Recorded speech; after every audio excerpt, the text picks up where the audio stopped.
Bismillahirrahmanirrahim. Assalamualaikum warahmatullahi wabarakatuh. Waalaikumsalam. Alhamdulillahirabbil alamin wa bihi nasta'in wa ala umur dunya waddin. Wassalatu wassalamu ala asrofil anbiya'i wa mursalin wa ala alihi wa sahbihi ajmain amma ba'd. Rabbi israhli sadri wa yassirli amri wahlul 'uqdatam min lisani yafqahu qaula. Rabbi zidna ilman warzuqna fahman. Baik Bapak Ibu semua yang dirahmati oleh Allah Subhanahu wa taala, alhamdulillah di malam hari ini kita dipertemukan oleh Allah Subhanahu wa taala dalam agenda PBC Property Basic Course, di mana dalam agenda ini Bapak Ibu semua bisa mendapatkan materi-materi dasar terkait dengan properti. Mau apa? Sono. Terkait dengan properti, dan malam ini insya Allah kita akan Coach Ano akan menyampaikan terkait dengan istilah-istilah dalam penjualan properti ya, dalam usaha properti yang insya Allah akan sangat luar biasa materinya malam hari ini. Apalagi Bapak Ibu semua bisa on kamera, nah biar lebih afdol.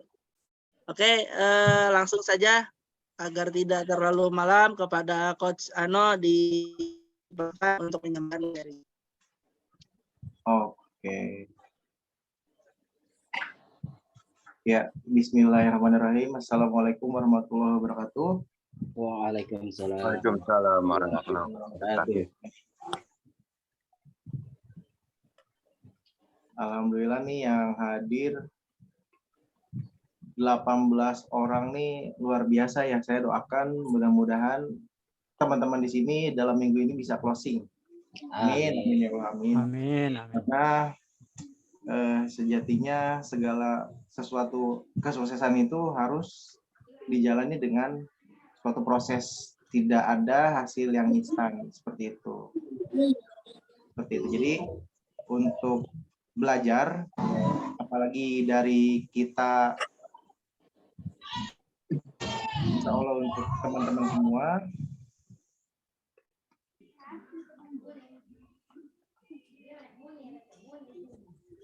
suaranya ada nggak? Ada Coach, aman? Oh ada ya. Alhamdulillah ya. Mungkin sesi diskusi ya buat teman-teman semua, ini lebih ke sesi diskusi. Barangkali teman-teman semua juga ada yang lebih paham lagi mengenai istilah-istilah properti, ada yang lebih hatam lagi mungkin track recordnya yang udah melanglang buana di dunia properti. Di sini kita tujuannya buat belajar bareng-bareng, saling mengingatkan lagi bareng-bareng seperti itu. Oke, mudah-mudahan tetap semangat buat teman-teman di sini. Next, Kang.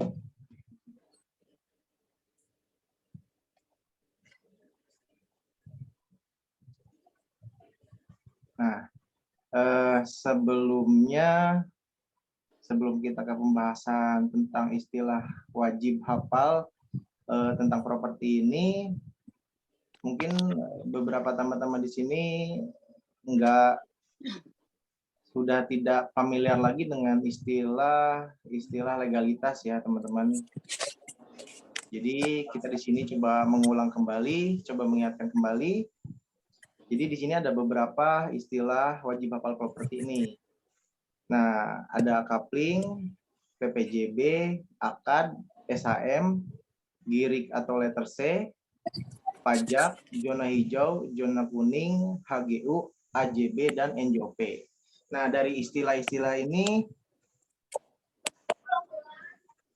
ada nggak yang teman-teman tanyakan nih sebelum kita ke materinya? Gitu.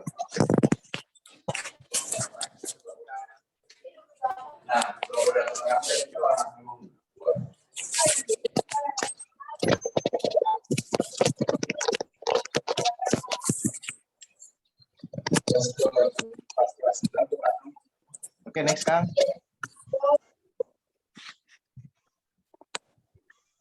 Ya Allah, di COD HP. Mau ini cerita. Itu Nah, lagi di di sini istilah-istilah Punten, yang Coach. marketing properti Maaf, Coach. ini tentunya kita ini wajib untuk hafal. Karena apa?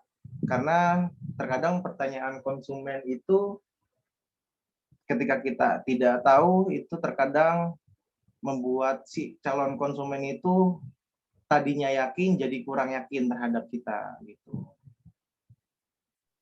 Selanjutnya. Nah, di sini ada kapling tanah, kapling villa, kapling serbaguna, kapling ruko, kapling rumah.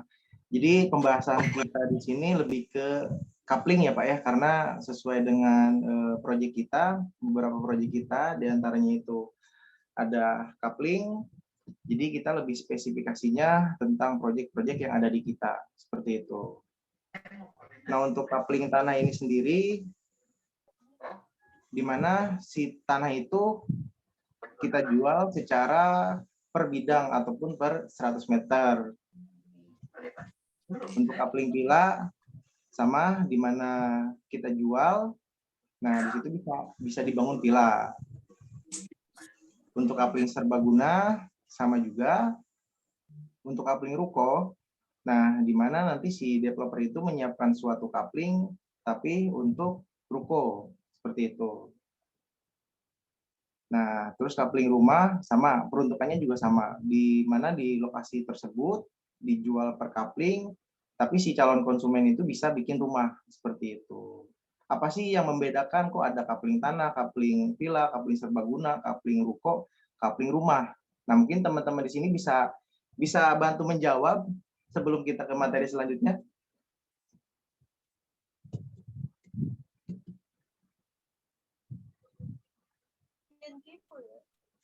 Biar kita sama-sama aktif teman-teman. Jadi biar semangatnya ada nih. Gitu. Perbedaannya apa sih gitu? Kok ada beberapa jenis dari kapling-kapling ini gitu loh.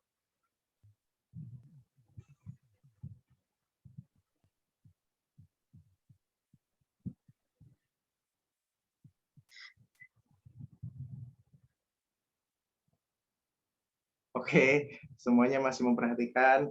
Next, Kang.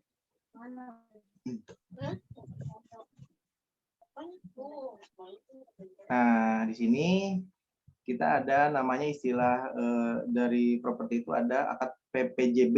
PPJB ini perjanjian pengikatan jual beli, merupakan jaminan hukum pada saat membeli tanah atau bangunan. Jadi rules-nya di kita itu ketika misalkan si calon konsumen membeli kapling di kita, nah itu nanti kita ada PPJB dulu, nggak langsung AJB gitu. Dasarnya dari PPJB baru naik ke AJB. Setelah AJB selesai, baru nanti bisa peningkatan hak status sertifikat seperti itu. Kenapa PPJB? Karena kita secara syariah Islam itu harus dengan PPJB dulu. Artinya penyerahan si kepemilikan antara dari developer ke si konsumen seperti itu. Selanjutnya, nah di sini ada SHM. Apa sih itu SHM? Nah SHM itu adalah sertifikat hak milik.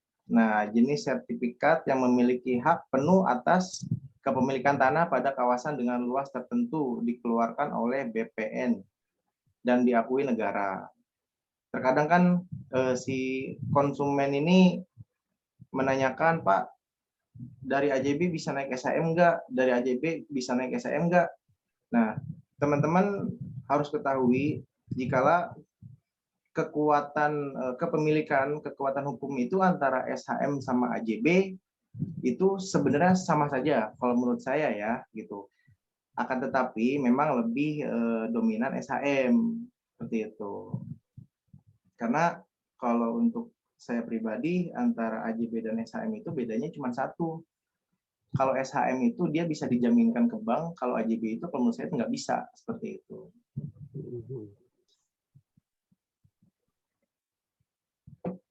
Selanjutnya, nah ini ada istilah pertanahan.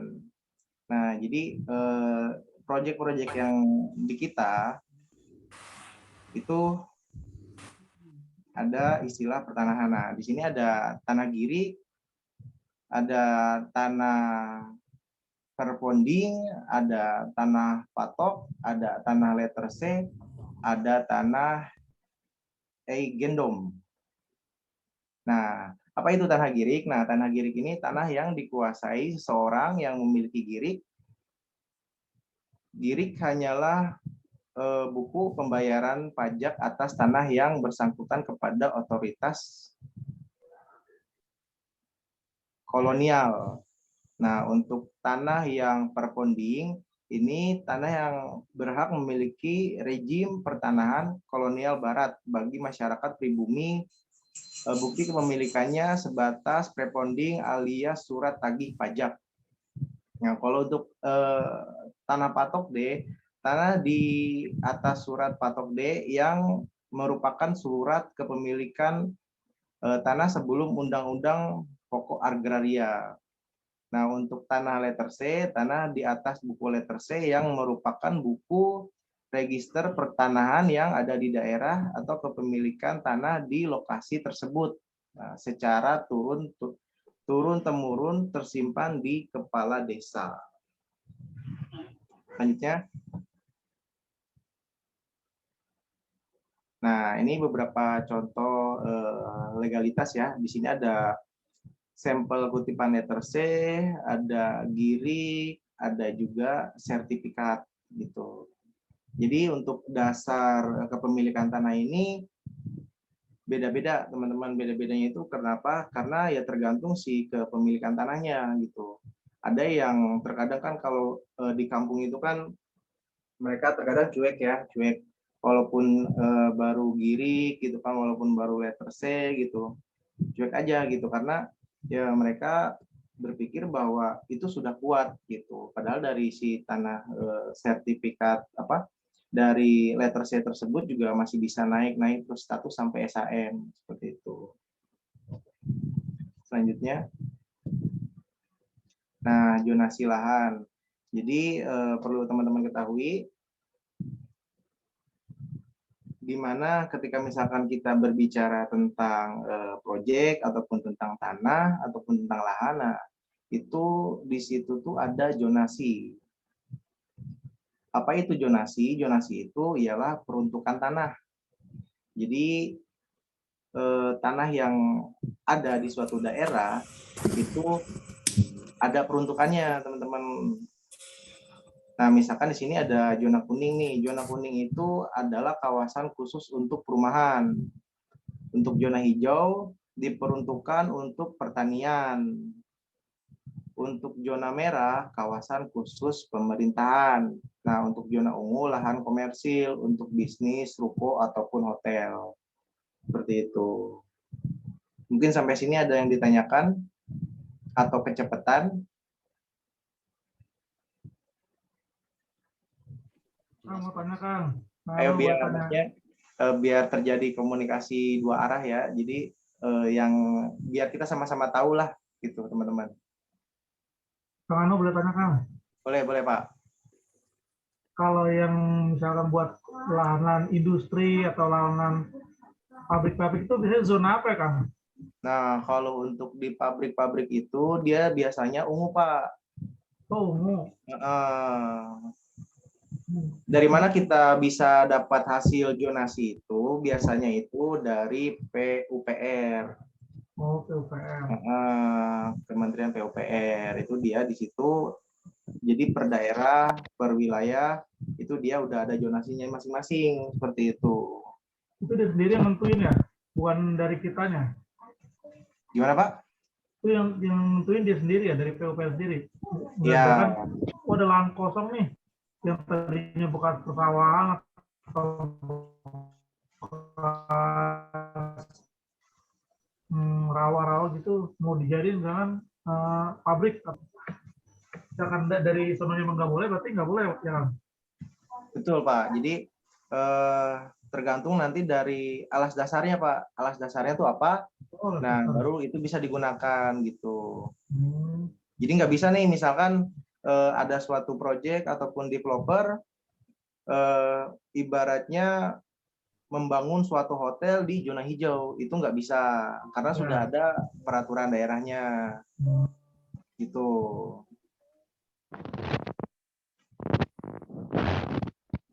Oh ya, makasih. Siap, siap Bapak. Mungkin teman-teman yang lain.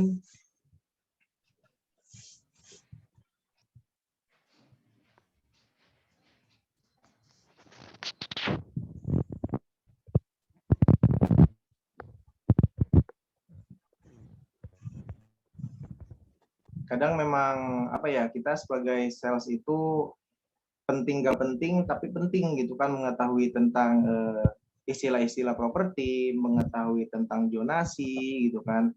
Terkadang kan konsumen itu punya beberapa tipikal gitu kan. Pengalaman saya tuh ada konsumen yang nanyanya banyak, ada konsumen yang iya-iya aja gitu kan. Ada konsumen yang nggak pedulian gitu, yang penting beli gitu. Tapi ketika kita menawarkan suatu produk ke si calon konsumen itu, minimal kita mengetahui zonasinya, minimal kita mengetahui dari dasarnya apa, sertifikat atau AJB gitu. Jadi untuk tambah meyakinkan lagi si calon konsumen itu gitu. Makanya malam ini coba kita bahas bareng-bareng mengenai istilah-istilah properti gitu. Untuk zona kuning itu bangunan yang bisa dipakai itu bangunan permanen ya, Coach? Atau hanya semi permanen yang bisa dibangun? Suaranya Pak? Kalau zona kuning itu bangunannya semi permanen atau bisa permanen gitu, Coach? Tembok bagus.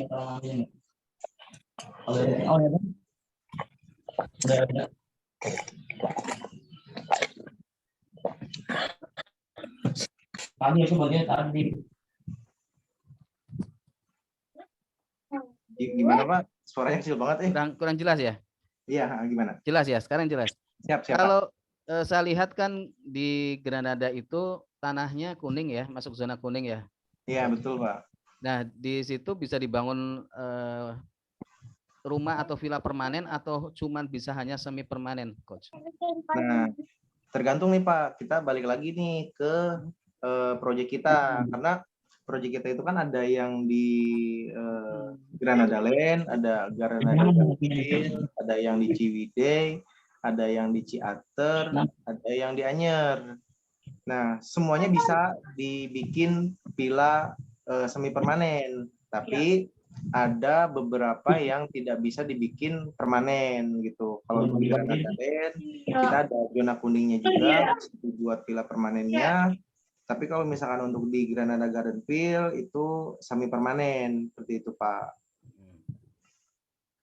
Tuh. Jadi tergantung apa nih, Coach? Perizinan dari daerah mungkin, Coach? Atau tergantung posisi lahan sih Pak. Gitu. Biasanya tuh kita itu untuk dalam suatu proyek gitu kan, untuk pengambilan proyek itu, misalkan nih kita udah nempatin di tempat A gitu kan. Nah, kita cek zonasinya nih. Oh, ternyata zonasinya hijau atau enggak zonasinya kuning gitu. Ya kalau kuning berarti bisa dibikin villa permanen. Kalau misalkan hijau ya berarti masih semi permanen seperti itu, Pak. Itu. Baik, Coach. Karena untuk zonasi sendiri itu sudah ada peraturannya gitu, sudah diatur oleh PUPR-nya sendiri gitu. Jadi kita sebagai marketing pokoknya harus tahu detail ya. Ini masuk zona kuning yang bisa dibangun semi permanen atau bisa permanen gitu, Coach ya. Iya, betul Pak. Oke, terima kasih. Jadi sebagai sales itu atau enggak sebagai kita yang menawarkan produk ke calon konsumen, ya mungkin tahap awalnya ini gitu kan, tahap awalnya ini. Biasanya kan ketika si calon konsumen datang ke project, itu kan yang ditanyakan itu, Pak legalitasnya apa? Ketika konsumen datang ke project, Pak, ini bisa dibikin villa permanen apa enggak? Seperti itu kan. Nah, dengan kita mengetahui nih istilah-istilah properti ini, insya Allah nanti buat memudahkan teman-teman ke depannya juga untuk promosi, seperti itu. Siap, Coach. Oke, selanjutnya Kang.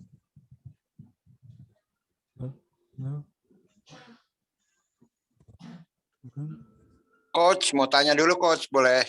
Siapa? Yang di di master plan ya, Granada Land itu kalau nggak salah kan sebagian ada yang zonanya hijau ya. Betul, betul Pak. Kalau yang pas di zona hijau itu berarti memang nggak bisa bangun permanen ya? Atau Semi nanti permanen, Pak. Semi permanen. Semi permanen ya? Iya. Oke. Makanya Terus gimana? Ya lanjut Bapak dulu dah. Terus yang kedua mengenai surat-surat tanah itu, saya kalau pengalaman di daerah itu di Sumsel khususnya ya, ada satu tanah yang namanya SPH. SPH itu surat pemilikan apa ya, hak gitu ya. Nah itu bedanya sama apa ya, SKU apa keterangan untuk usaha gitu di atas lahannya itu. Kalau yang sampai desa itu tidak bisa diagunkan. Tapi kalau misalnya SPH itu tanda tangannya sampai camat, itu bisa diagunkan ke bank juga, Kang.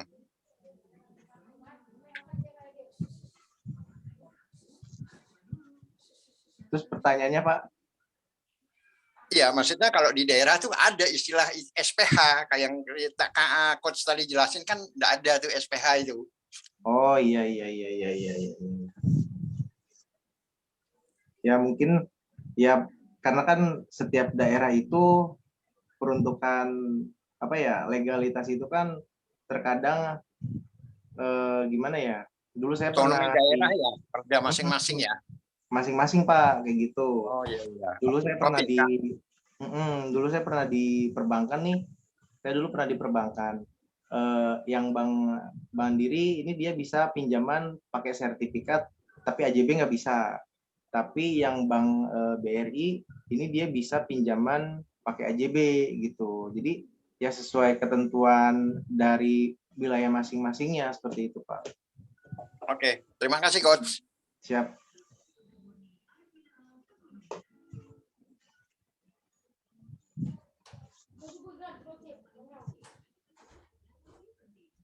Oke, selanjutnya, nah ini kita ada HGU ya. HGU ini hak guna usaha, di mana alas dasarnya itu tidak bisa menjadi kepemilikan. Contoh di Puncak Bogor ya, Puncak Bogor itu kan banyak perhotelan, banyak rumah makan, banyak resort segala macam. Nah itu jatuhnya HGU Pak, gitu. Karena dia ada masa jatuh temponya gitu, hak guna usaha. Beda dengan hak milik gitu. Kalau HGU itu dia biasanya tuh per antara 20 sampai 30 tahunan gitu untuk hak guna usaha seperti itu. Gitu.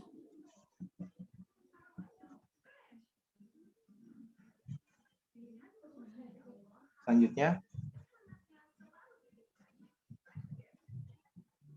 Nah, di sini jenis-jenis hak atas tanah nih. Di sini kan ada hak guna usaha, jadi peruntukannya ini yang saya tadi bilang ya benar-benar untuk usaha gitu kan. Jenisnya itu dia nggak bisa kepemilikan. Hak guna bangunan sama halnya. Hak pakai sama. Nah, yang membedakannya hak milik. Hak milik ini bisa kita miliki nih Pak. Seperti di proyek-proyek Iskariman itu kan insya Allah semuanya itu udah hak milik gitu. Jadi di mana kepemilikannya itu 100%. Kang, untuk yang hak guna usaha, tanahnya milik pemerintah atau milik swasta, Kang? Gimana? Yang hak guna usaha itu, tanahnya itu milik siapa? Pemerintah apa kelompok? Biasanya kelompok sih, Pak. Biasanya kelompok sih. Kalau untuk HGU, HGB itu biasanya milik PT sih, Pak. Milik PT. Misalkan PTA nih, dia punya lahan seluas 42 hektar. Nah, itu dibuat HGU itu ya nanti dibikin komersil gitu kan, disewakan kembali gitu. Bukan pemerintah ya? Kira itu pemerintah apa? Kadang ada yang pemerintah, ada juga yang swasta atau PT gitu kan. Karena misalkan nih kalau untuk pemerintah kan misalkan kayak ruko-ruko kayak gitu kan, ruko-ruko di pasar seperti itu kan, itu masih milik-milik pemerintah yang disewakan kepada masyarakat setempat seperti itu. Jadi nggak bakal keluar hak miliknya gitu Pak. Jadi jangka waktunya ada Kang kalau buat hak guna usaha gitu? Kalau jangka waktu sih kurang lebih di 25 sampai 30 tahunan sih Pak. Oh, itu paling 25 sampai cepat ya? 30 tahun. Tapi bisa diperpanjang apa enggak? Bisa diperpanjang Pak. Cuman intinya dia tidak kepemilikan gitu. Tidak boleh pemilik sendiri ya? Ya, tidak boleh milik sendiri. Coach, tanya Coach. Ya. Jadi kebetulan saya ada kawan minta jualkan tanahnya.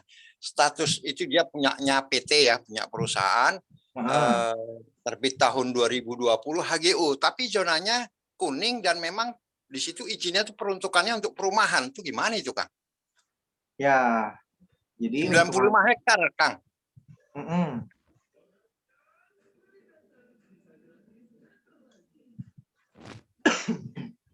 Jadi kalau HGU itu sendiri Pak, ketika misalkan saya nih contohnya saya membeli lahan atas nama saya, atas nama PT, itu nanti jatuhnya HGU Pak, hak guna usaha, dia bukan hak milik gitu kan. Walaupun misalkan zonasinya zona kuning seperti itu. Jadi ketika misalkan walaupun zonanya zona kuning, peruntukannya perumahan, nah nanti setelah itu baru bisa dibalik lagi ke sertifikat hak milik Pak gitu. Jadi rules-nya itu dari HGU itu bisa diubah stratanya itu jadi sertifikat hak milik seperti itu Pak. Itu ada jangka waktunya enggak, Kang? Apa kayaknya HGU kan 25 tahun misalkan baru jadi sertifikat, atau begitu itu selesai gitu kita beli terus bisa segera jadi SHM gitu ya? Jadi pengajuannya juga udah lumayan lama ya Pak ya, lumayan lama Pak pengajuannya gitu. Jadi seperti halnya di kita kan untuk akuisisi lahan nih, kita di beberapa proyek kita yang ada itu kita nggak pakai atas nama PT gitu. Ya, kenapa kita nggak pakai atas nama PT? Training basic. Nanti ketika misalkan kita pakai atas nama PT, nanti jatuhnya HGU Pak, hak guna usaha gitu. Turun ke calon konsumennya itu lama lagi gitu. Makanya kita tuh pakai perorangan gitu. Jadi jual beli Pak gitu. Siap. Seperti itu. Tanya lagi Kang. Siap. Ayo, ya Pak. Yang masalah HGU itu bisa ke SHM. HGU misalkan kan jangka waktunya minimal itu 25 tahun. Misalkan dia mau pembilahan dari atas nama PT berarti HGU. Misalkan harganya 1 miliar untuk jangka waktu 25 tahun. Nah nanti setelah 25 tahun itu ingin jadi SHM itu ada transaksi lagi apa termasuk harga yang di situ Kang biasanya? Nah jadi intinya gini Pak, kalau untuk itu sih intinya lebih ke peruntukan lagi Pak gitu kan. Misalkan untuk saat ini kan yang tadi diceritakan itu kan HGU hak guna usaha itu atas nama PT. Ya, betul. Dia kapasitasnya itu sampai 25 tahun mendatang. Ya. Tapi ketika misalkan memang Bapak sebelum jangka waktu 25 tahun itu mau dirubah menjadi SHM, itu bisa itu menjadi hak milik seperti itu. Ya. Dengan persetujuan yang punya lahan itu. Betul. Tadi transaksinya beda lagi ya? Ya, betul Pak. Apa sesuai kesepakatan? Artinya sih sesuai kesepakatan sih Pak. Sesuai kesepakatan bersama gitu. Saya pikir misalkan ini saya mau ini lahan 25 tahun yang HGU misalkan 1 miliar. Setelah 25 tahun, saya pikir sebelum 25 tahun saya mau ngajuin buat SHM. Saya pikir udah otomatis gitu. Berarti ada transaksi lagi berarti ya? Iya betul Pak. Ibaratnya tuh kalau dari AJB itu peningkatan status. Nah kalau misalkan HGU ke SHM itu perubahan status gitu. Ya. Tapi intinya misalkan PT-nya itu belum mau, tetap nggak bisa ya? Nggak bisa Pak, tetap nggak bisa. Ya. Jadi harus ada kesepakatan antara dua belah pihak gitu. Oke, Kang. Lanjut. Siap. Lanjut. Coach, tanya lagi boleh? Boleh, boleh. Ah, jadi saya punya pengalaman nih waktu saya masih dulu di daerah beli rumah Perumnas lah ya. Nah, itu statusnya itu saya dapat waktu itu HGB, hak guna bangunan. Kemudian saya lupa ingat sih, terus saya urus jadi SHM. Itu setelah rumah lunas tuh baru saya urus jadi SHM. Iya. Ya kan balik lagi Pak gitu. Jadi ketika misalkan tanah dalam bidang bentuk apapun itu, ketika misalkan kita balik nama ke atas nama PT, itu jatuhnya nanti HGU atau enggak SHGB Pak, nggak bakal bisa jadi hak milik gitu.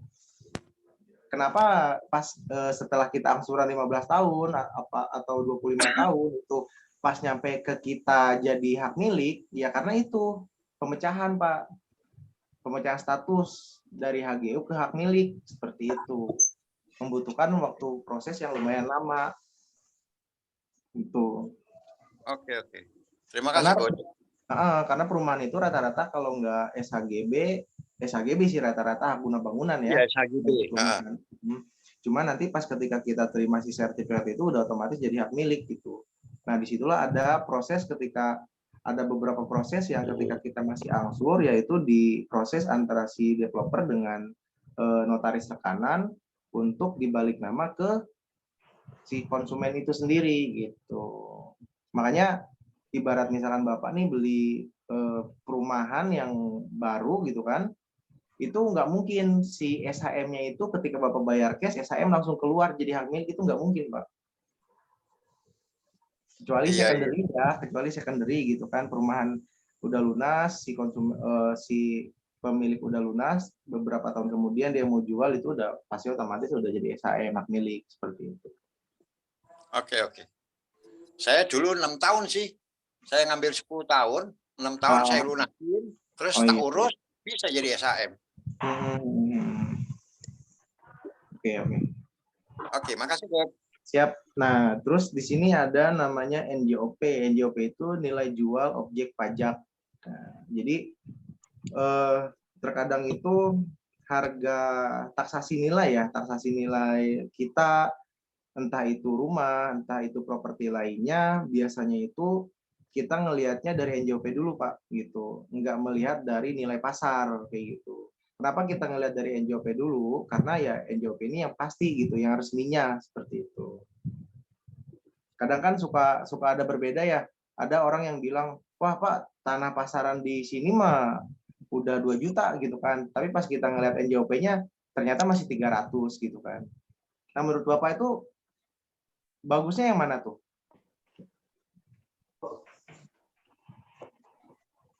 NJOP apa nilai pasar? Kalau mau jual nilai pasar, Coach. Kalau jual nilai pasar kan, tapi kan kalau mau beli NJOP. Nah, itu kan. Jadi NJOP itu standarisasi lah.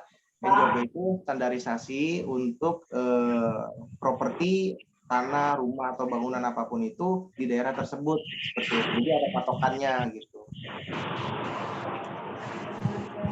Selanjutnya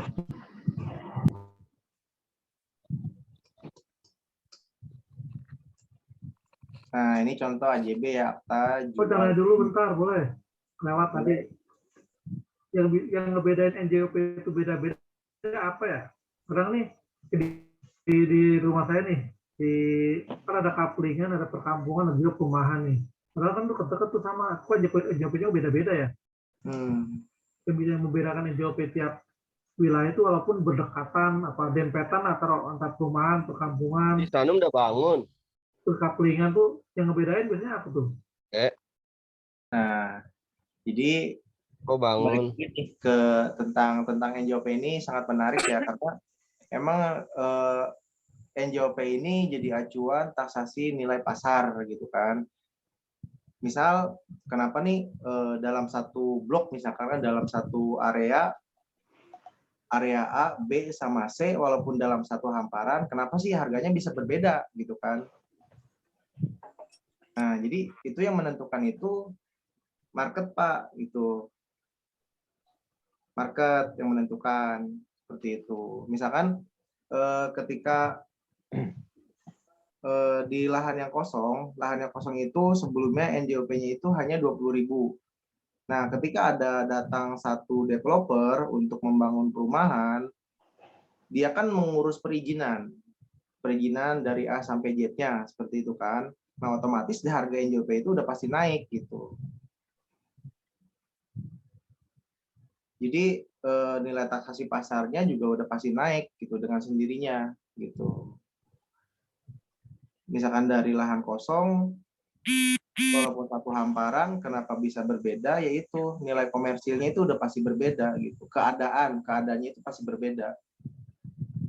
Tergantung fasilitas apa gimana nih? Gimana, Pak? Tergantung fasilitas apa tergantung istilahnya perbaikan-perbaikan yang dilakuin gitu sama developer Ya. itu. Jadi yang pertama itu dilihat dari segmentasinya. Yang pertama dilihat dari segmentasinya. Terus ketika misalkan ada suatu pembangunan itu kan dilihat dari taksasi pasar, terkadang taksasi pasar, terus untuk jual belinya juga gitu, lahan komersilnya juga. Jadi itu yang menentukan terkadang NJOP itu berbeda gitu, Pak. Pun juga ketika ada dari lahan kosong tiba-tiba ada bangunannya itu kan juga nanti luas bangunan sama luas tanah itu kan hitungannya udah juga pasti berbeda seperti itu. Iya. Ketika ada suatu kehidupan, intinya ketika ada suatu kehidupan di lahan tersebut, itu udah pasti berbeda, Pak, harganya, nilainya seperti itu.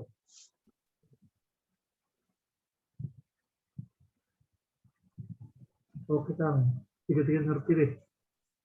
Udah ngerti lah dikit-dikit. Lanjut, Kang. Siap. Nah, ini ada AJB, akta jual beli, adalah bukti otentik yang sah untuk peralihan hak atas tanah dan bangunan. Yang membuat AJB adalah pejabat umum berwenang seperti PPAT. PPAT itu pejabat pembuat akte tanah, notaris tanah, seperti itu. Jadi sebagai kepemilikan AJB ini udah kuat gitu kan sebelum peningkatan status ke sertifikat. Jadi AJB ini bukti kepemilikan bahwa lahan itu ya emang lahan kita seperti itu. Selanjutnya.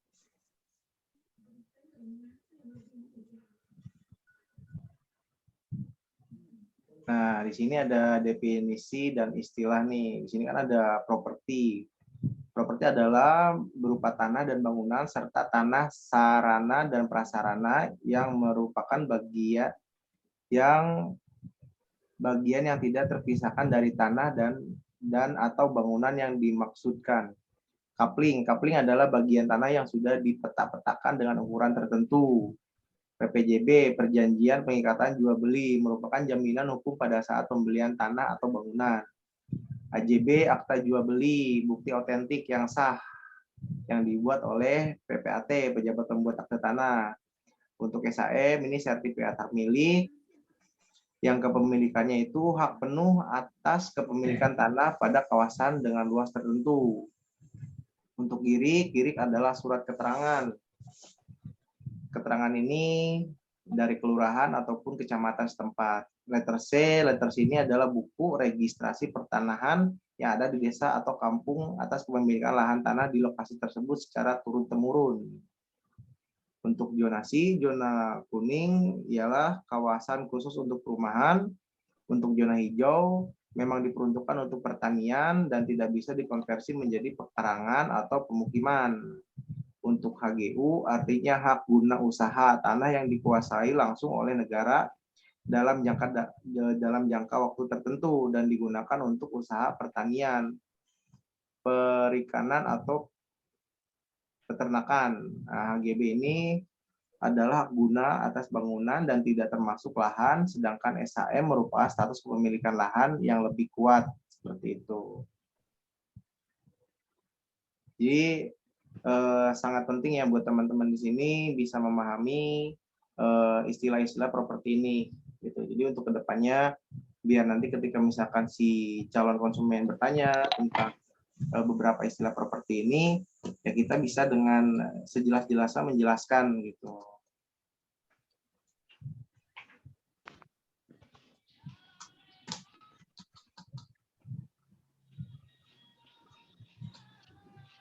Ada pertanyaan mungkin teman-teman di sini sampai sini?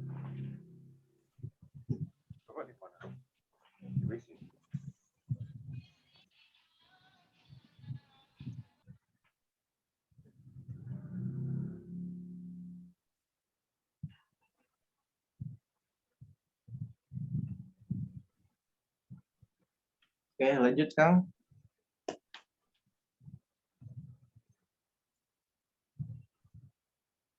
Aduh, udah selesai aja kan. Ini udah karena memang istilah-istilah properti ini, apalagi tentang legalitas, tentang zonasi, ya hanya sedikit ya teman-teman ya. Jadi saya berharap di sini kita bisa sharing-sharing tentang mau teman-teman yang mau sharing silakan, mau tentang zonasi, mau tentang lahan, boleh kita sharing-sharing di sini gitu. Intinya balik lagi sama proyek yang ada di kita itu ada zonasinya, ada yang kuning, ada yang hijau. Kuning itu artinya bisa dibuat rumah permanen, hijau itu semi permanen. Itu untuk dasar di kita itu ada yang AJB, ada yang sertifikat. Nah, untuk saat ini di Ciwidey yang udah langsung free SHM. Seperti itu. Untuk proyek-proyek lainnya insya Allah lagi dalam proses yang mudah-mudahan bisa langsung sampai SHM seperti itu. Jadi nggak banyak pertanyaan lagi dari si konsumen seperti itu. Oke, mungkin teman-teman mau berdiskusi. Saya nanya lagi dong. Siap. Yang masalah HGB. Tadi kan yang bilang setiap kemampuan baru tuh pasti sertifikatnya HGB ya. Iya Pak. Karena dasarnya itu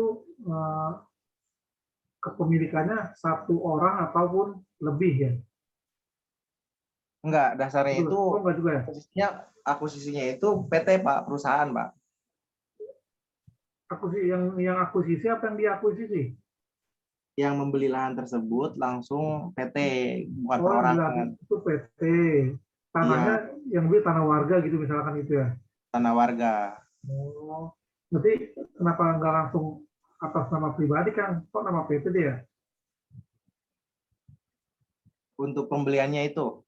Iya, pembeliannya. Nah, jadi terkadang ini, kadang itu kan ketika misalkan developer rekanan atau enggak developer seperti beberapa developer besar lainnya, kenapa harus pakai nama PT? Karena ya itu balik lagi ke perizinannya gitu kan. Terkadang kan untuk membangun sebuah rumah ataupun klaster itu ada beberapa step-step yang harus bisa dipenuhi oleh si developer tersebut seperti itu. Yeah. Contoh nih kemarin ada developer itu mau bikin suatu klaster perumahan. Nah, itu ternyata harus balik nama ke PT dulu, belum bisa ke pribadi. Karena apa? Karena peruntukannya ini untuk perumahan. Tuh. Walaupun tanahnya itu tanah warga ya? Walaupun tanahnya tanah warga gitu. Karena diatur dalam Dinas PUPR pun ketika misalkan si developer akuisisi lahan tersebut itu ada aturan-aturannya gitu. Aturannya misalkan 60% hanya boleh dibangun, 40%-nya disisakan untuk fasilitas umum ataupun sebagainya seperti itu.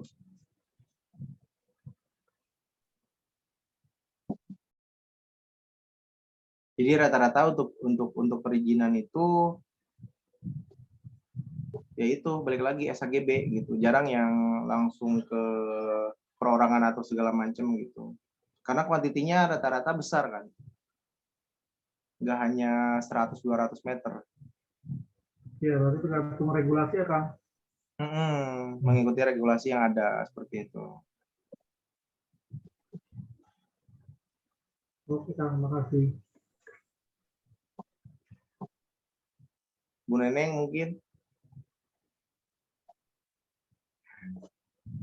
Apa yang mau ditanyain ke Cano? Apa yang mau ditanyain itu aja satu doang, jurus closing. Nah, makanya tuh ya intinya Bismillah lah ya. Mudah-mudahan nih teman-teman yang hadir di sini, mudah-mudahan dilancarin nih buat dapet calon konsumennya, dilancarin buat bisa ngegiring calon konsumennya ke project gitu. Kenapa nih kita nge-share tentang istilah-istilah properti? Karena buat apa ya? Buat pengetahuan teman-teman juga gitu kan. Jangan sampai nanti kadang kan ada konsumen tuh ketika kita agak lama sedikit ngebalasnya dia hilang kan. Minimal kita tahu lah tentang zonasi zona kuning itu apa, zona hijau itu apa gitu kan. AJB itu apa, SHM itu apa. Nah, minimal kita tahu seperti itu gitu. Pas respon gitu. Jadi Pokoknya ketika kita pokoknya cepet aja deh. Ditanya Ya. langsung jawab. tanya langsung jawab.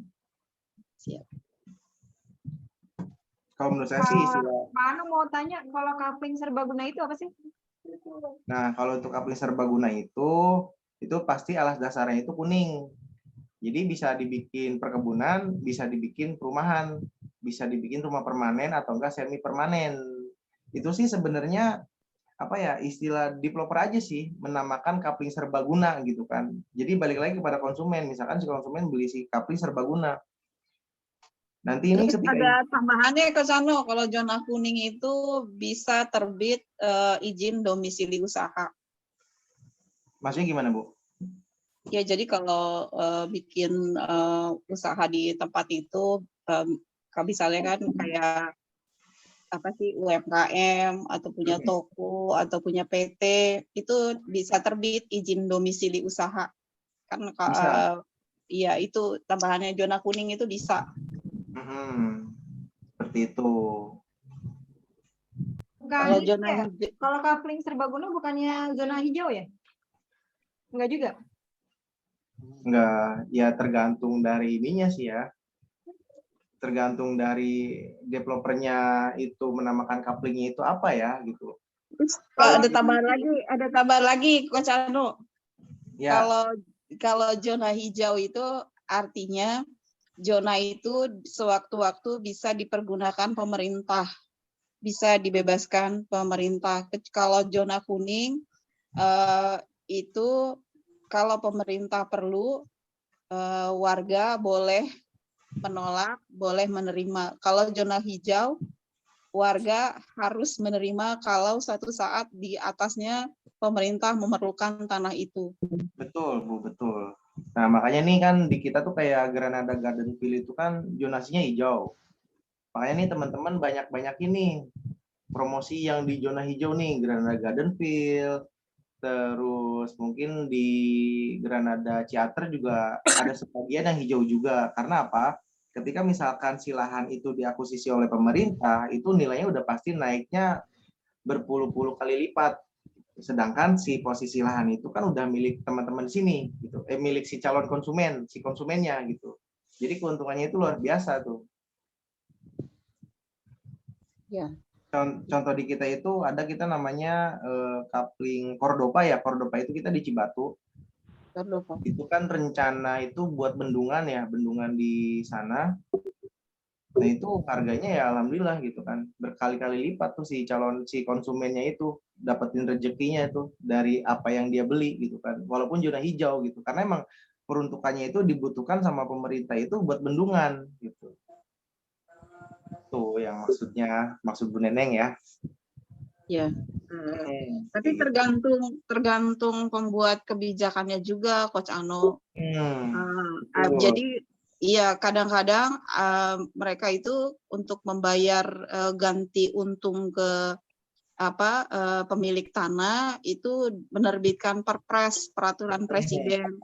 Jadi diatur harganya, kalau per meternya tuh berapa.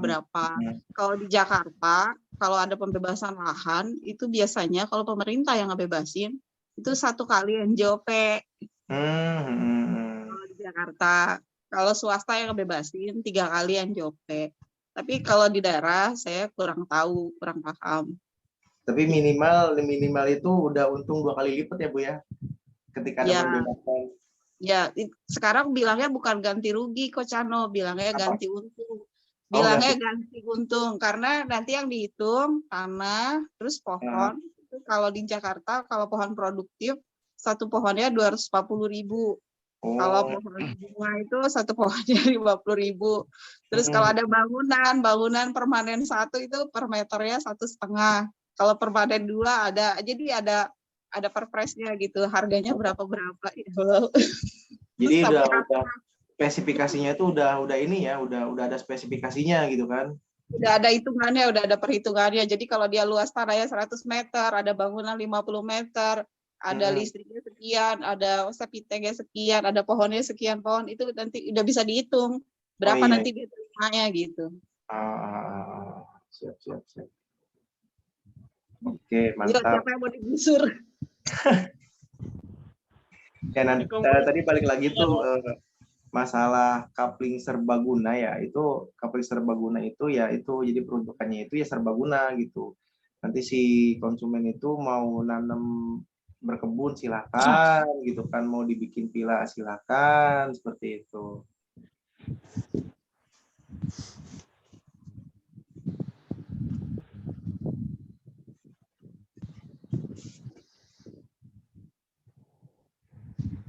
Jadi yang mau dibikin bendungan yang di Cordova, berarti nggak naik ke Gardenville? Belum. Kalau naik terlalu jauh, Bu. Ya, siapa tahu. Iya. Aman ya, Gardenville, Granada juga aman ya? Insya Allah aman. Amin. Iyalah, Coach Ano ngapain kalau nggak aman? Ya mudah-mudahan apa yang disampaikan gitu kan tentang istilah-istilah ini nanti bisa teman-teman baca kembali, bisa teman-teman dipelajari kembali, dibaca-baca gitu kan. Jadi minimal ketika misalkan ada pertanyaan yang sedikit mengarah ke si agak kesulitan nih kan, si konsumen terkadang kan konsumen itu ada yang ngetes gitu kan, zonanya apa gitu, legalitasnya apa, harga yang jual per meternya berapa, kayak gitu. Ya minimal kita bisa menjawab pas respon dengan pertanyaan-pertanyaan seperti itu. Kang Ano, halo Ya. Kang Ano, tanya Kang Ano. Ya Pak. Ya, Kang Ano, mau tanya itu di Granada Land, itu di Blok J itu kan ada coupling jati ya Kang Ano ya? Betul. Nah itu kok ada bangunan tapi itu statusnya itu di situ masuk zona kuning atau zona hijau ya Kang Ano ya? Nah kalau Blok J itu dia zona hijau Pak. Oh tapi kok itu ada diizinkan untuk mendirikan kolam renang di situ Kang Ano ya? Nah makanya itu jadi ketika di suatu blok lah ya Pak ya, kita namakan blok gitu kan. Nah dalam blok itu kan walaupun zona hijau itu ibaratnya ada peruntukan untuk 30%-nya itu bisa dibikin permanen gitu. Nah itu kan untuk di Blok Jati itu walaupun bawahnya itu dia permanen tapi dia ada kayunya itu masih dikategorikan semi Pak, semi permanen seperti itu. Tapi kalau fasilitas kayak kolam renang terus itu gimana Kang Ano? Kalau kolam renang sih itu masuknya nggak permanen sih Pak, bukan bangunan gitu kan, maksudnya ke fasilitas sih, fasilitas si konsumen gitu. Oh jadi diperbolehkan Kang Ano itu dibangun Boleh, kayak gitu? diperbolehkan sih Pak, diperbolehkan. Oh, gitu. Jadi bebas itu minimal berarti yang dipertanyakan itu berarti izin untuk mendirikan bangunannya aja berarti ya? Peruntukannya lebih ke perizinan peruntukannya kayak gitu. Oke. Jadi kan mungkin teman-teman di sini kan ada yang sudah pernah ke Granada Land ya gitu. Nah itu kan di Granada Land itu kan di Blok B-nya itu yang paling depan itu kan ada kayak rumah permanen ya, benar-benar permanen kayak rumah subsidi. Nah itu yang dikategorikan benar rumah permanen. Tapi kalau misalkan emang masih bawahnya masih atasnya itu masih ada kayu, pinggir-pinggirnya masih kayu, itu masih dikategorikan semi permanen. Itu. Makanya yang di Villa Blok J itu walaupun dasarnya ada full full beton ya. Iya. Itu masih dikategorikan semi permanen, Pak. Ya, tapi itu apa untuk area ke situ lantainya itu ke atas itu udah dibuat beton gitu Kang Ano ya? Kayak gitu. Itu sih tidak dipermasalahkan, Pak, gitu. Karena kalau untuk zonasi sendiri lebih ke peruntukan gitu. Nah, kebetulan yang di Blok C itu kan kurang lebih ada berapa villa ya, itu lumayan lah, ada hampir 8 villa ya kalau nggak salah. Kurang lebih segitu lah. Nah, itu dia bangun pun karena masih ada kayu dan segala macamnya, pakai kayu, itu masih dikategorikan semi permanen, Pak. Gitu. Itu ada fasilitas kayak kolam renang gitu Kang Ano ya? Kayak gitu. Makanya ini untuk di Granada Land sendiri sih udah tinggal sedikit ya kapling-kaplingnya eksklusifnya ya. Ini kesempatan nih buat teman-teman nih di minggu ini kejar closingannya nih.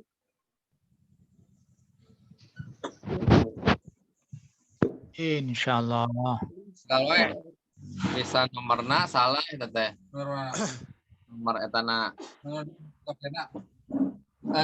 Masuk ke nomorna bisa salah.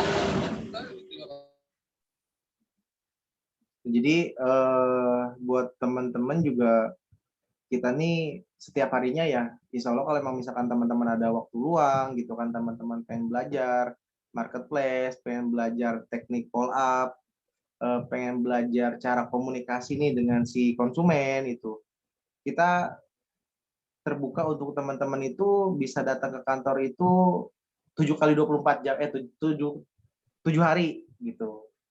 Dalam 7 hari itu teman-teman bisa datang ke kantor untuk belajar bagaimana kita ngeladenin si konsumen. Tuh, apalagi sekarang nih ada fasilitas ya.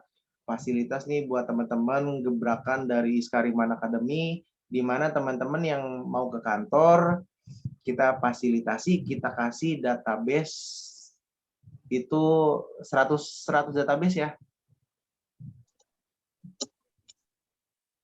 Betul.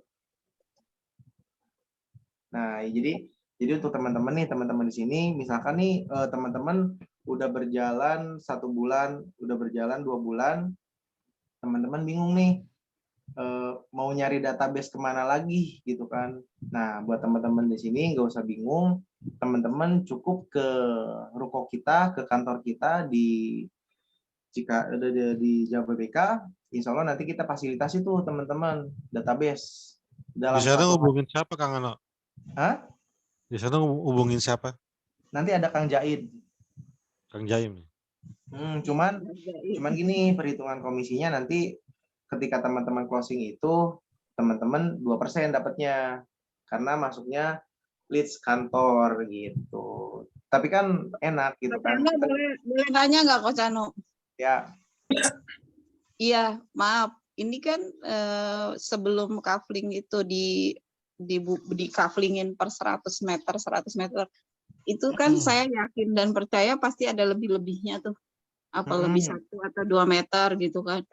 Terus surat ukur yang dipakai untuk naik ke AJB itu surat ukur yang pertama waktu waktu tim Iskariman yang ngukur, apa pada saat ngukur yang udah ada konsumennya, surat ukur yang dipakai? Nah, ini bagus banget nih pertanyaan Bu Neneng nih ya. Buat semuanya juga. Jadi kita itu di semua proyek ya, di semua proyek itu kan kenapa ada blok-blok yang nggak pas 100 meter. Karena ya itu, balik lagi, kita ngikutin dasar-dasarnya gitu.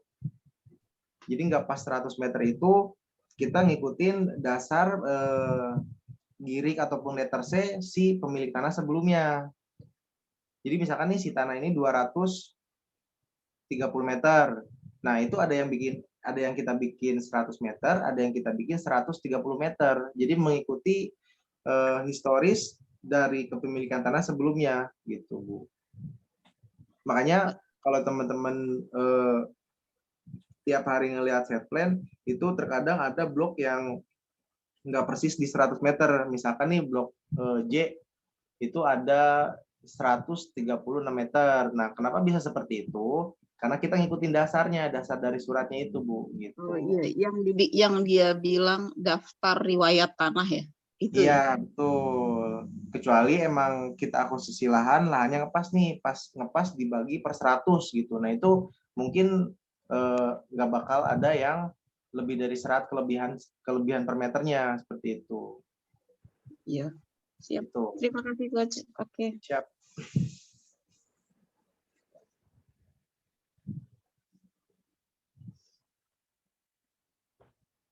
Oke, balik lagi ya ke obrolan tadi. Nanti materinya kita share buat teman-teman. Saya berharap teman-teman bisa baca-baca sambil santai, karena insya Allah pengetahuan ini gitu kan bisa bermanfaat buat teman-teman. Tapi nanti ketika ketemu sama si calon konsumen yang apa ya, calon konsumennya tuh yang bener-bener detail banget nanyanya gitu. Jadi ketika misalkan teman-teman tahu gitu kan, teman-teman paham, teman-teman bisa pas respon menjawabnya seperti itu. Dan kita juga sangat berharap nih teman-teman setiap harinya yang ada waktu luang mau belajar marketing, cara follow up ya, terus mau belajar presentasi di perusahaan ataupun kepada calon konsumen, mau belajar digital marketing, nah itu teman-teman bisa datang ke kantor. Itu satu insya Allah 1 minggu full lah kita buat teman-teman sampai ya benar-benar sukses bersama kita gitu kan. Bahkan sekarang ya alhamdulillahnya itu ada fasilitas database tuh dari Skariman Academy, alhamdulillah. Jadi daripada di rumah gabut, nih teman-teman ke kantor deh belajar telemarketing, follow up si database tersebut. Siapa tahu kan bisa closing kayak gitu. Namanya ikhtiar kan dari mana aja gitu kan. Tiap hari nggak apa-apa ya, Kang ya, datang. Tiap hari nggak apa-apa, manfaatin. Nanti kita tuh udah ada skripnya gitu. Kita udah ada skrip penawarannya dari mulai teman-teman salam perkenalan, terus pembukaan sampai salam penutup. Kalau itu udah ada skripnya, jadi teman-teman di situ cuma tinggal ngikutin aja gitu. Tinggal copy paste aja. Tinggal ngikutin copy paste aja gitu. Nanti kantornya di mana, Coach? Kantornya di Jababeka, nanti sama Kang Jaid diinformasikan.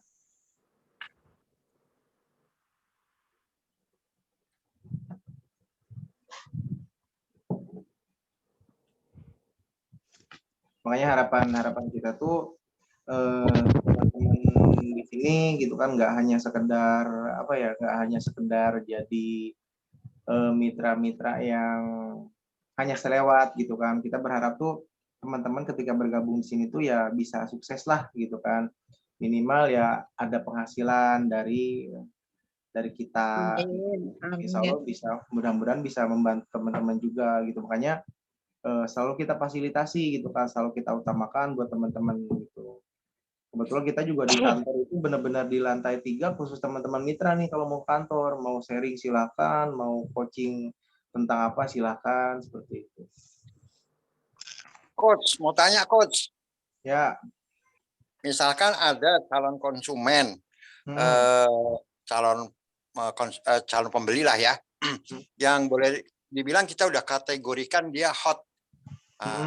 Saya udah coba follow up tuh sampai 3 kali gitu loh. Tapi belum ada respon tuh, terus apa yang mesti kita lakuin lagi? Atau lewatin aja? Nah, kalau untuk calon konsumen gitu, kita bisa follow up kembalinya nunggu momen, Pak.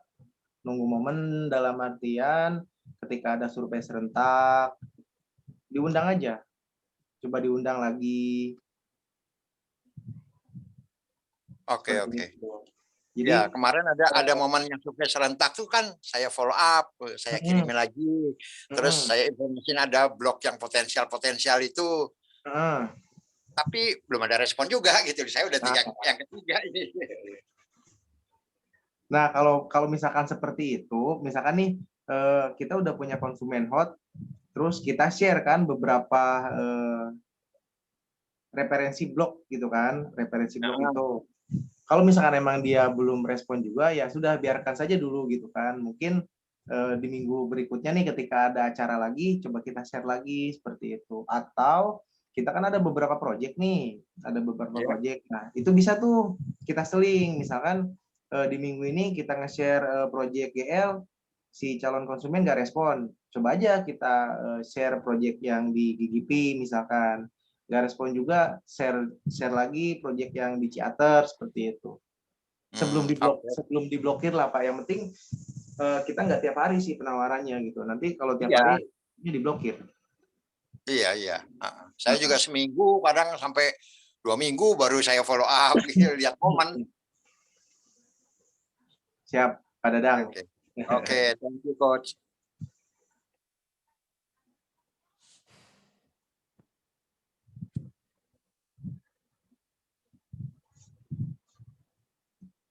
Oke teman-teman, itu sih harapan dari saya ya. Maksudnya walaupun sedikit materinya, nanti teman-teman bisa pelajari, dibaca-baca gitu kan. Insya Allah itu bermanfaat, senjata untuk kita menghadapi si calon konsumen yang kritis gitu kan. Terkadang kan ada si calon konsumen itu kritis banget, nanya dari A sampai Z, tapi beli enggak gitu kan.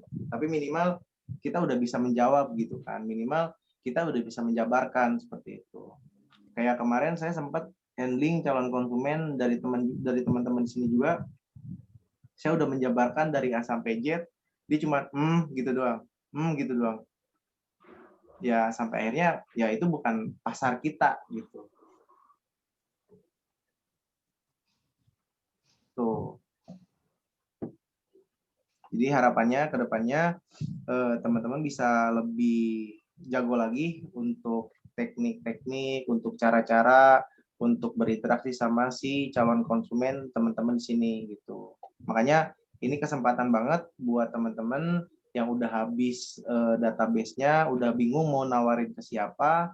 Ini kesempatan nih buat teman-teman karena kita ada fasilitasi database.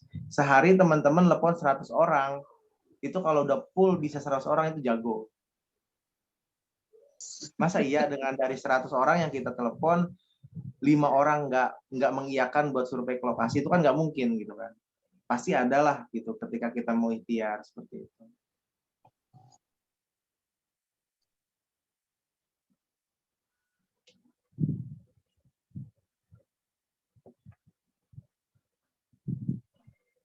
Satu lagi deh yang mau saya sampaikan.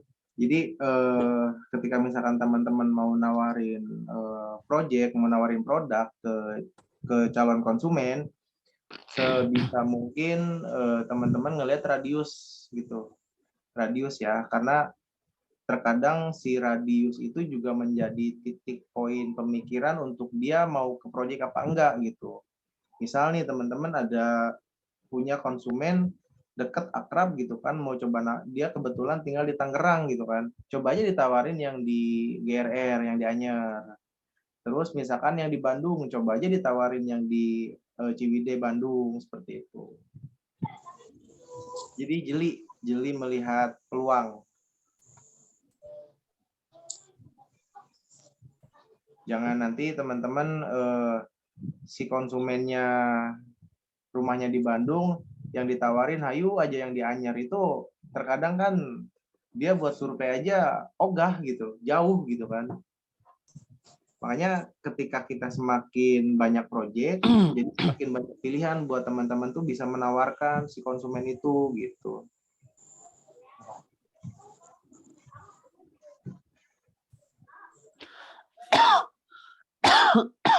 Astagfirullahaladzim, siapa? Ya mau kita sharing-sharing lagi nih, sesi sharing lagi.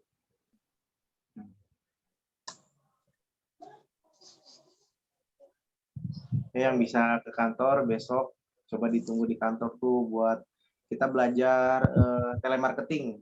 Gimana teman-teman dihadapkan dengan satu data, teman-teman nggak tahu tuh itu siapa gitu kan. Tapi teman-teman harus bisa komunikasi. Nah, ini beberapa contoh nih yang udah datang ke kantor gitu, belajar buat telemarketing.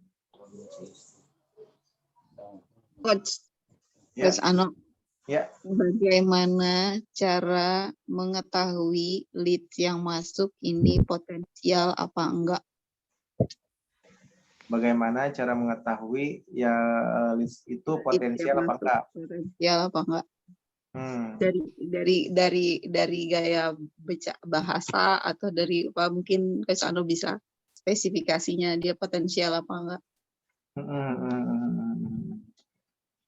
Biasanya gini ya, ketika misalkan kita dapat ibaratnya leads ya, leads itu calon konsumen lah gitu kan. Nah, kita bisa spesifikasikan itu potensial apa enggak. Yang pertama dari segi pertanyaan-pertanyaan. Biasanya tuh kalau memang leads potensial, dia tuh udah mengarah ke alamatnya di mana, harganya berapa, yang tersedia blok apa aja. Nah, itu udah potensial tuh gitu kan. Tapi kalau cuma nanya daerah mana gitu, terus tiba-tiba ngilang, itu ya mungkin masih terkategori suspek gitu, belum potensial Bu gitu. Jadi kalau cuma nanya ini ada apa enggak itu cuma dijawab aja, nggak usah panjang lebar lagi ya, ya gitu. Cuma gitu aja. Iya, makanya kalau misalkan kitanya dijawab panjang lebar juga nanti kasihan di kitanya Bu. Cerita lama beli kagak kan?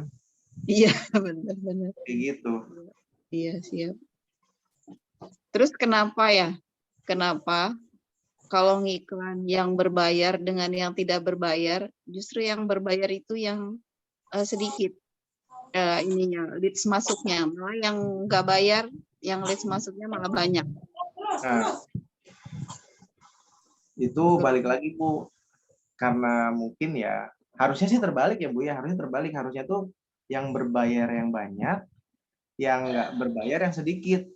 Oh, cuma gitu. Mungkin karena mereka di luar sana yang beriklan semuanya berbayar gitu kan, jadi ketika semuanya beriklan berbayar, itu kan nanti statistik yang main, yang biayanya besar itu yang paling muncul lah iklannya gitu kan. Sedangkan nih yang iklan organik nih jarang. Nah berarti kan alhamdulillah banget nih Bu, iklan organiknya bisa muncul gitu kan, dari bisa mengalahkan iklan yang berbayar seperti itu. Jadi tadi ya dari bobot pertanyaan, terus kalau dia ujuk-ujuk langsung ngasih nomor WA itu udah potensial banget tuh, pelihara itu kayak gitu tuh. Makanya tuh ketika misalkan kita dapat leads iklan, itu kan kita nggak kenal siapa dia, kita nggak kenal dia di mana gitu kan. Bagaimana cara kita meyakinkan si calon konsumen itu gitu kan, sementara kita aja nggak pernah bertatap muka gitu kan. Nah, salah satunya ya inilah gitu, teman-teman harus menghafalkan istilah-istilah properti ini gitu kan. Kayak model zonasinya, kayak model dasar suratnya, AJB atau SHM, seperti itu. Jadi ketika misalkan pertanyaan-pertanyaan yang sepele-sepele seperti itu teman-teman bisa ngejawab, insya Allah nanti bakal lanjut tuh gitu kan. Alamatnya di mana, harganya berapa aja, yang masih tersedia di apa aja gitu. Nah, biasanya kalau udah potensial seperti itu, jangan teman-teman kasih pilihan. Teman-teman langsung rekomendasikan, ini Pak kebetulan saya di blog ini Pak, rekomendasi dari saya blog ini Pak, bagus gitu. Gitu.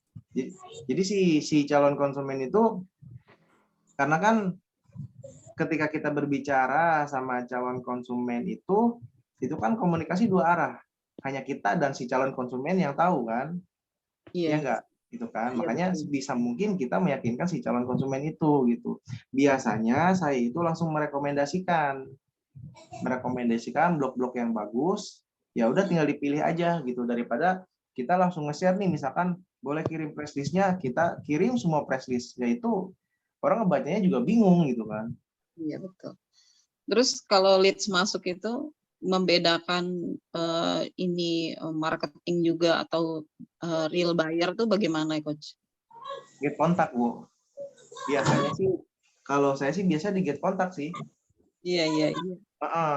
Makanya ya itulah tools yang buat kita marketing itu dibutuhkan juga gitu. Iya Kadang betul. kan ada orang yang asal-asal gitu kan. Biasanya sih kalau saya pribadi ketika ada list masuk, yang pertama saya lakukan sebelum pembicaraan lebih jauh, saya get kontak dulu biar saya tahu nih historisnya nih orang tuh bener apa enggak gitu kan. Jangan-jangan marketing perumahan ini juga gitu.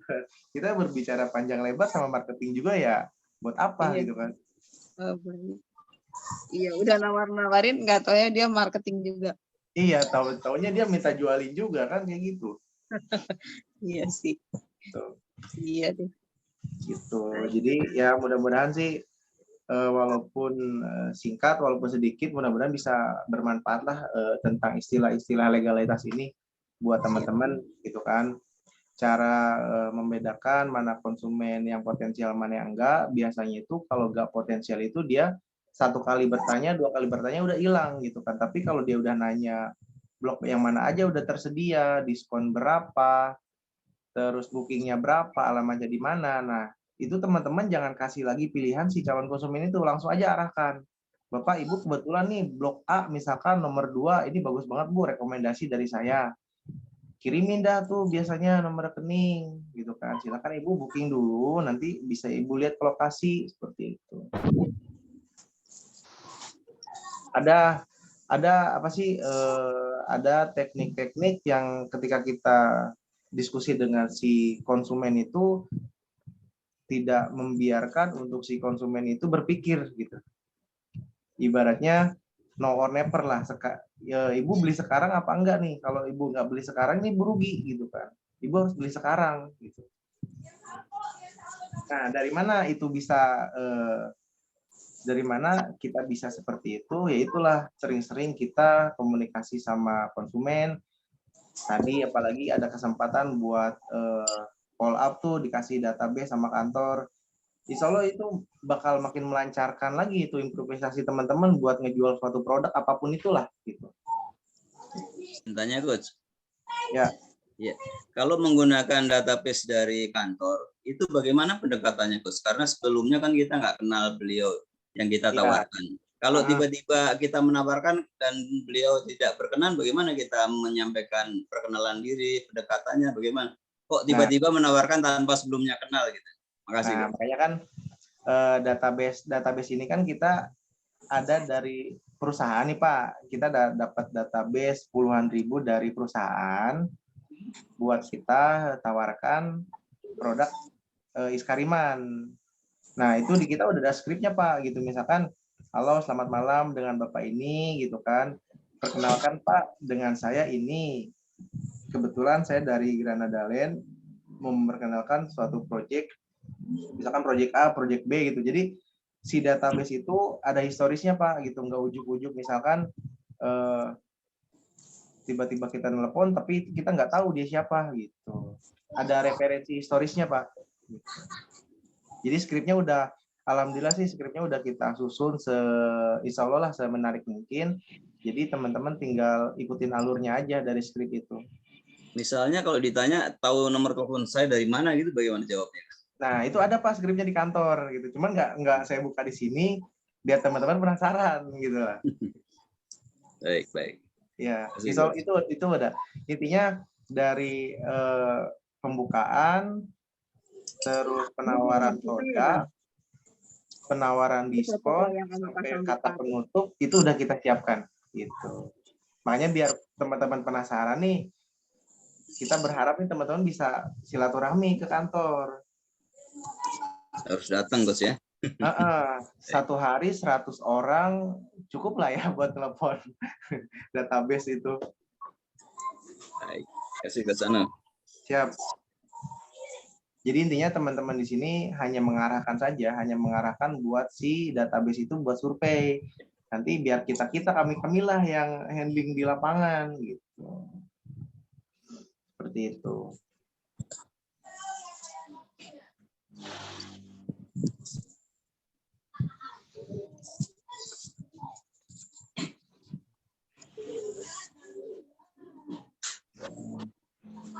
Oke. Mungkin ada yang mau ditanyakan lagi buat teman-teman. Intinya sih untuk Kang, gimana? Datanya itu nomor telepon atau nomor WA Kang ya? Gimana Pak? data yang dari kantor itu berupa nomor handphone telepon kantor apa handphone atau WA atau gimana kan jenisnya? Nomor telepon konsumen yang pernah beli properti di tempat A ya gitu. Oh. Jadi Bapak nyambungnya enak nih. Kebetulan Bapak nih sebelumnya pernah beli properti di tempat A ya Pak ya gitu. Alhamdulillah nih kita merekomendasikan kembali Pak untuk Bapak bisa beli di sini gitu. Insya Allah menarik lah buat teman-teman nanti datang ke kantor buat ya memperlancar improvisasi teman-teman. Berarti bisa repeat order lagi berarti ya? Bisa kayak gitu. Makanya kesempatan buat teman-teman di sini yang udah bingung mau kemana lagi tapi belum closing, coba nanti kita sharing-sharing di kantor. Kayak gitu.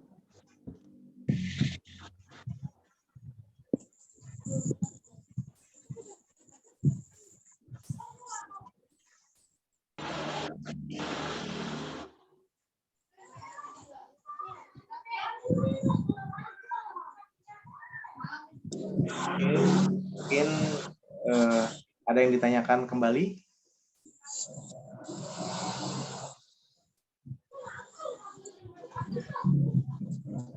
Ya, intinya sih harapan dari saya, walaupun materinya sedikit ya istilah-istilah tentang properti, mudah-mudahan bisa teman-teman baca sekilas minimal untuk pengetahuan teman-teman. Apabila misalkan dapat konsumen yang kritis, kita udah langsung bisa menjawabnya gitu istilah-istilah properti seperti itu. Mudah-mudahan bisa bermanfaat walaupun hanya sedikit gitu. Karena dengan Zoom seperti ini juga kita coba bersilaturahmi, kita coba berkomunikasi, kita coba sharing-sharing kayak gitu kan. Karena kalau ketika misalkan tiap hari saya nge-share promo terus nge-share tentang project segala macam tanpa kita bertatap muka, tanpa kita bersilaturahmi seperti ini kan agak kurang gitu. Psikologisnya tuh belum kena gitu. Agak nggak dapet gitu. Makanya untuk dari kita insya Allah benar-benar support banget buat teman-teman ya minimal dalam 1 bulan bisa closing 2 unit itu udah insya Allah udah melebihi gaji UMR Bu. Amin. Iya lebih lah, apalagi yang itu yang di Granada Land. Kan udah nggak ada yang 80 ya Coach ya? Ada sih, masih ada beberapa lagi. Masih ada.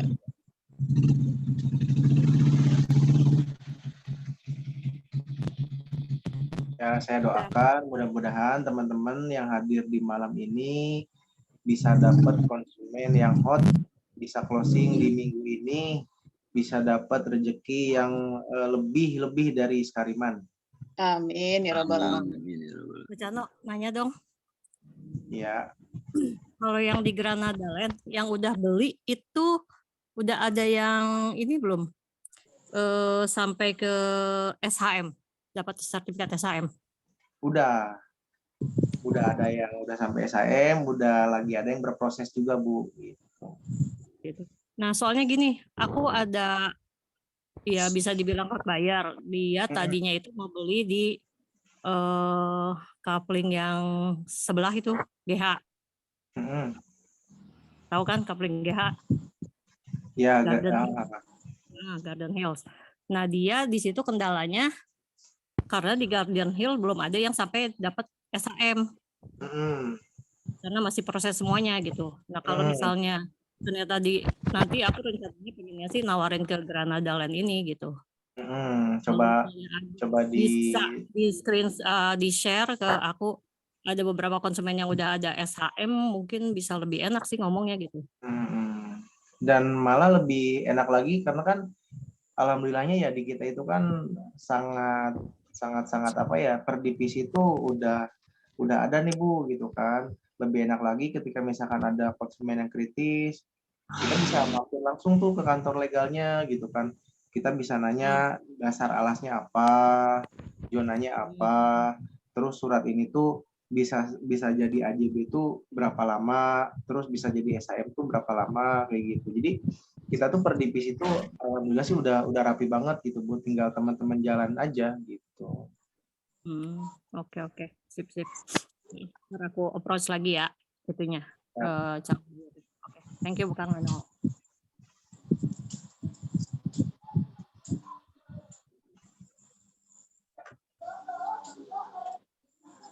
Oke, Ano, mau nanya dong. Iya. Kalau mau belajar di kantor Iskariman, free-nya untuk sales-salesnya hari apa ya? Jadi pengen waktunya pengen dipasin gitu. Jadi kan enak diskusi dan belajarnya. Nah, nanti kalau untuk itu Bapak coba tanya dulu ke KF-nya, koordinatornya siapa. Bapak konfirmasi aja gitu, misalkan di hari ini nih saya mau ke kantor, boleh nanti biar si KF-nya nggak kemana-mana Pak gitu. Terkadang kan kayak saya aja, saya berapa grup ya, 16 grup itu, 16 grup hampir 1.000 orang. Tiap hari 1.000 orang itu terkadang udah ada harus ke project gitu kan, terkadang udah harus kemana gitu. Makanya baiknya coba dijadwalkan dulu Pak gitu. Tapi pun misal kalau emang Bapak niatnya mau ke kantor buat sharing gitu kan, buat menggali potensi lebih lagi, nggak apa-apa. Dalam seminggu tuh kita pasti ada aja sih yang di kantor Pak, nanti tinggal sharing-sharing aja. Oh jadi ada yang meng-backup ya? Ada, insya Allah Pak ada. Karena ya insya Allah lah kita satu visi satu misi Pak, biar maju bareng-bareng. Jadi ketika misalkan Bapak ke kantor terus KF-nya nggak ada, insya Allah nanti bisa ditemenin sama KF yang lain gitu. Oke. Kalau Sabtu Minggu sibuk ya? Sabtu Minggu semua sesi hari sibuk ya? Asal janjian aja sih. Oh gitu. Nanti biar kita nggak ke lapangan kayak gitu. Oke, thank you Mas Kang Ano. Siap Pak. Karena yang minggu kemarin tuh seru ya Kang Jahid. Alhamdulillah minggu kemarin kita sampai belajar tentang presentasi ya. Betul. Alhamdulillah tuh, jadi dari teman-teman gitu, ada yang benar-benar semangatnya masih gaspol banget, mereka datang ke kantor, mereka belajar presentasi per orang gitu kan, memperkenalkan produk, itu luar biasa banget kalau menurut saya. Tapi yakin hasilnya juga pasti ada, walaupun nggak instan gitu, insya Allah pasti ada.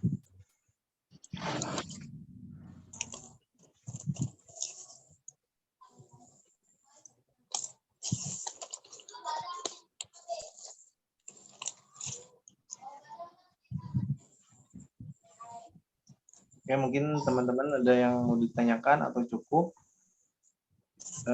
Pesan saya sih mudah-mudahan teman-teman ya bisa setiap harinya sih kalau ada waktu luang bisa silaturahmi ke kantor, belajar bareng-bareng, entah itu kita mau merapikan WhatsApp bisnis teman-teman, entah itu mau teknik follow up telemarketing karena kita ada skripnya, entah itu teman-teman mau belajar presentasi gimana gitu kan di depan umum, entah itu teman-teman mau belajar FB Ads atau segala macam, insya Allah kita sangat-sangat support teman-teman di sini gitu.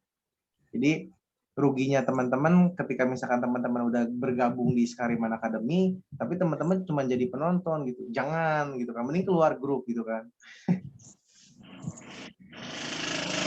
Tapi sekarang alhamdulillah tuh difasilitasi dengan database kan, peluang lagi, jadi teman-teman gak usah bingung tuh nyari database kemana lagi, tinggal datang aja ke kantor, kita belajar bareng-bareng cara follow up via telemarketing itu bagaimana sih. Dan mudah-mudahan walaupun sedikit ya tentang istilah-istilah properti ini, mudah-mudahan bisa teman-teman nanti slide-nya bisa baca, bisa ya sepintas-sepintas gitu agar minimal paham dulu lah gitu. Ketika teman-teman tahu, nanti kedepannya penjabaran ke si konsumennya juga nanti insya Allah gitu enak gitu. Kayak sama saya di sini bisa ngobrol dengan teman-teman, bisa berbicara gitu kan, bisa komunikasi ya karena emang sering dilakukan gitu. sering melakukan komunikasi dengan si A, si B, si C gitu. Akhirnya ya bisa gitu. Bisa karena terbiasa intinya. Mudah-mudahan bermanfaat ilmunya.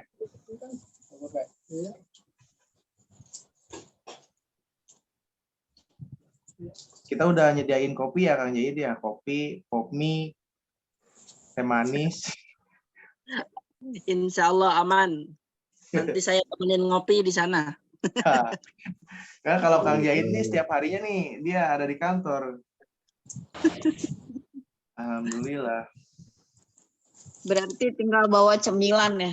Cemilan. Ya, cemilan.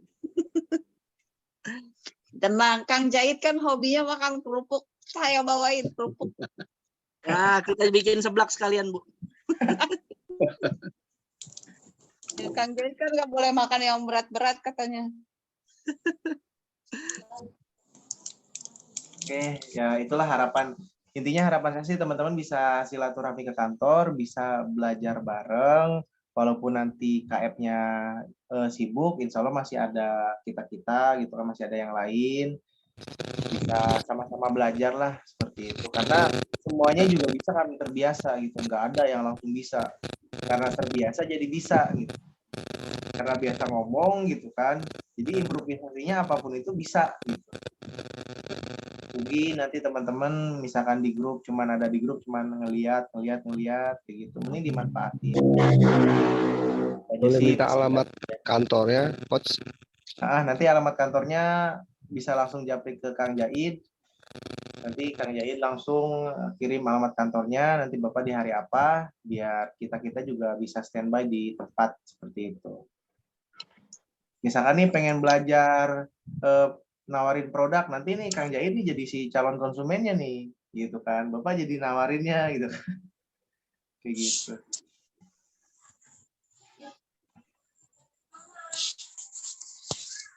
Kang Ano, ya. Yang di GL kan tinggal sedikit ya. Ya.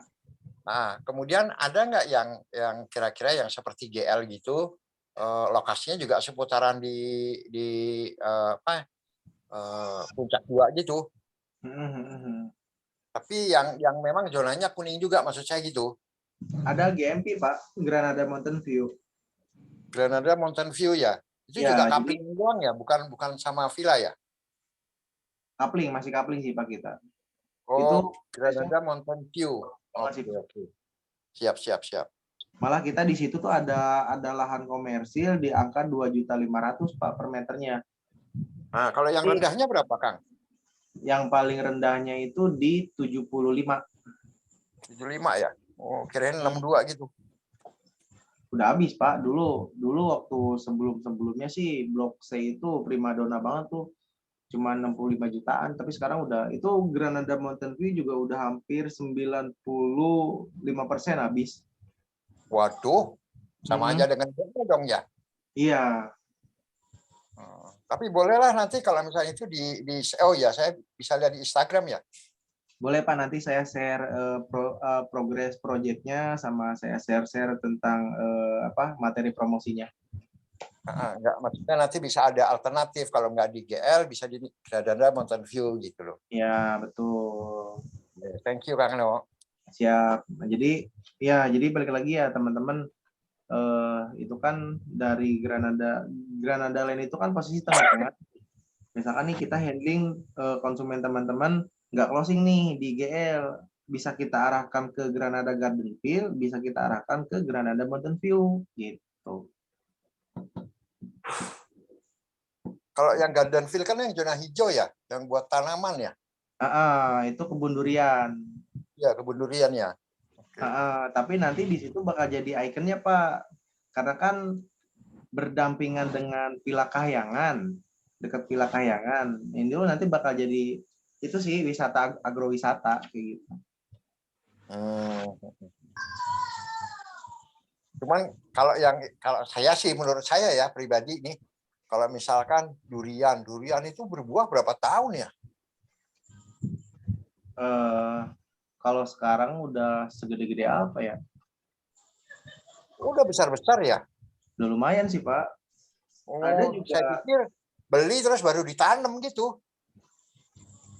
Emang ada gini Pak, ada beberapa kapling yang emang udah tinggi-tinggi tuh pohonnya tuh di belakang tuh Blok D. Itu si konsumen beli tuh udah bisa langsung panen kan tahun berikutnya kan. Tapi emang ada bener-bener yang masih lahan aja ditanemin gitu. Ya estimasi sampai 3-4 tahun lah Pak berbuah. Iya. Cuman kalau pengen langsung berbuah kita tinggal beli aja sendiri ininya. Kayak model durian-durian yang sejenis tinggi 120 meter udah bisa langsung berbuah kayak gitu. Oke Kang, thank you Kang. Siapa?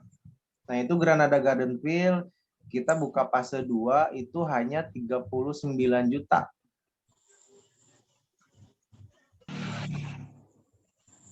Itu per 100 meter ya? Per 100 meter Pak. Gitu. Oke.